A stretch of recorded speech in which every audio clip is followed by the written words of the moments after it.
Hi అండి అందరికీ. 6th class 6th lesson ఆహార సేకరణ నుంచి ఆహార ఉత్పత్తి వరకు ఆది మానవులు. ఇంపార్టెంట్ పాయింట్స్ మాత్రమేనండి ఇవి. ఫస్ట్ టెక్స్ట్ బుక్స్ చదివి తర్వాత ఇవి రివిజన్ లాగా యూజ్ అవుతాయండి. తర్వాత ఇవి చూసుకోండి ఒకసారి. పెద్దరాతి పనిముట్లను మాంసం కోయడానికి, భూమిలో నుంచి దుంపలను తవ్వడానికి, జంతువులను వేటాడడానికి మొదలగు వాటికి ఉపయోగిస్తారు. చిన్నరాతి పనిముట్లను వీటినే సూక్ష్మరాతి పనిముట్లు ముడిరాతి నుంచి అంటారు. ముడిరాతి నుండి తయారు చేస్తారు. వీటిని కొయ్య లేదా ఎముక పిడిని బిగించి వాటిని కత్తులు, బాణాలు, కొడవళ్ళు లాగా ఉపయోగిస్తారు. ఇవి మన తెలంగాణలో ఎక్కడెక్కడ దొరికాయి అంటే ఆమ్రాబాద్, నాగర్ కర్నూల్ జిల్లా ఇంపార్టెంట్ అండి, ఏలేశ్వరం నల్గొండ జిల్లా, గన్పూర్ ఆదిలాబాద్ జిల్లా, రేగొండ జయశంకర్ జిల్లా, ఎక్కాల పెనుబల్లి ఖమ్మం జిల్లా, సేరుపల్లి మహబూబ్ నగర్ జిల్లా. సూక్ష్మరాతి పరికరాలు ఇక్కడ దొరికాయి పనిముట్లు. పాండవుల గుట్ట, రేగొండ, జయశంకర్ జిల్లాలలో కలవు. రేకొండ అనేది కామారెడ్డి డిస్టిక్. నీలాద్రి గుట్టలు పెనుబల్లి మండలం, రామచంద్రపురం ఖమ్మం జిల్లాలో కలవు. దొంగలగట్టు రంగారెడ్డి జిల్లాలో కలదు. దూపడగట్టు మహబూబ్ నగర్ జిల్లా, దుర్గం నాగర్ కర్నూల్, జూపల్లి నల్గొండ, కోకాపేట వికారాబాద్, ఎక్కాల జయశంకర్, రామగుండం పెద్దపల్లి ఉట్నూరు ఆదిలాబాద్, ఆర్మూర్ నిజామాబాద్, మంజీరాలోయ సంగారెడ్డి, చెర్ల భద్రాద్రి. ఈ ప్లేసులలో మనకు సూక్ష్మరాతి పనిముట్లు అనేవి దొరకడం జరిగిందండి. సో ఇవి ఇంపార్టెంట్, గుర్తుపెట్టుకోండి.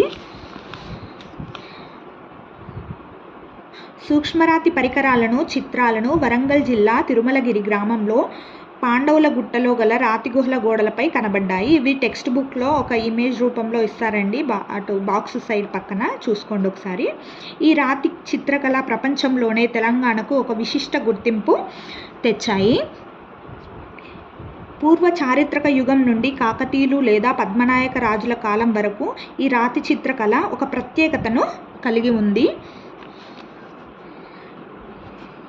ఈ మానవులు వేటాడడం, ఆహార సేకరణ ద్వారా జీవితాన్ని గడిపేవారు. యనాదులు, చెంచులు ఆది మానవులకు ఈ మానవులు వేటాడం, ఆహార సేకరణ ద్వారా జీవితాన్ని గడిపేవారు. ఎవరెవరు? యానాదులు, చెంచులు. ఆది మానవులకు జంతువులపై, వృక్షాలపై, నదులు, పర్వతాలపై ఎంతో గౌరవాన్ని కలిగి ఉండేవారు. వీటిని పూజించేవారు.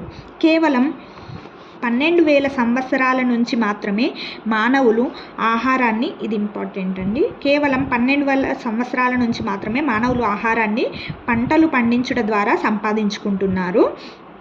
12,000 సంవత్సరాల క్రితం ప్రపంచ శీతోష్ణ స్థితిలో గొప్ప మార్పులు సంభవించాయి.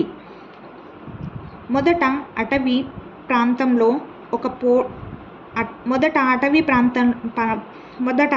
ప్రాంతాలలో పోడు వ్యవసాయం చేసేవారు. ఆ తర్వాత వేట, ఆహార సేకరణ. కొత్త రాతి పనిముట్లతో వ్యవసాయం చేసిన కాలాన్ని నవీన శిలాయుగం లేదా కొత్త రాతి యుగం అంటారు. ఉదాహరణకు ఆమ్రాబాద్, నాగర్ కర్నూల్లో రాతి గొడ్డలి లభించింది. సేరుపల్లిలో, మహబూబ్ నగర్లో పనిముట్లు లభించాయి. భారతదేశంలో ఆది మానవుల ప్రారంభ వ్యవసాయ ఆనవాళ్లు సుమారు 9,000 సంవత్సరాల క్రితమే బెలూచిస్తాన్లో బయటపడ్డాయి.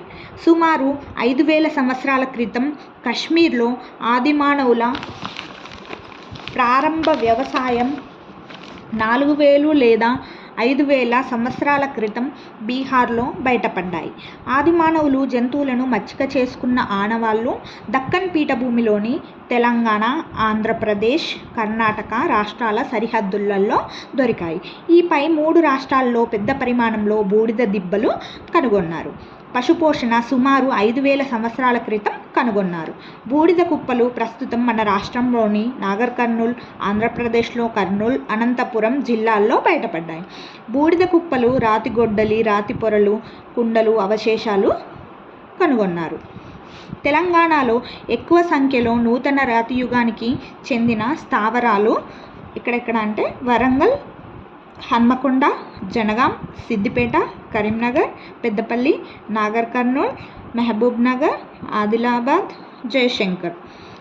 ఈ జిల్లాలలో నూతన రాతి యుగానికి చెందిన స్థావరాలు అనేవి బయలుపడ్డాయి. వరంగల్ జిల్లా పాలకొండలో జరిపిన తవ్వకాలలో కాల్చిన మట్టి, సూక్ష్మరాతి పరికరాలు, కుండలు, ధాన్యాన్ని నిల్వ ఉంచే పాత్రలు 3300 సంవత్సరాల క్రితమే మానవులు నివసించినట్లు తెలుస్తుంది. ఇవి అనేటివి బయటపడ్డాయి. ఈ వరంగల్ జిల్లా పాలకొండలో జరిపిన తవ్వకాల్లో కాల్చిన మట్టి, సూక్ష్మరాతి పరికరాలు, కుండలు, ధాన్యాన్ని నిల్వలు ఉంచే పాత్రలు అనేటివి బయటపడ్డాయి. ఇవి 3300 సంవత్సరాల క్రితంవి. సో థ్యాంక్ యూ అండి. ఇలాంటి మరిన్ని ఇంపార్టెంట్ నోట్స్ కోసం నా ఛానల్ని ప్లీజ్ సబ్స్క్రైబ్ చేయండి, లైక్ చేయండి. Thank you.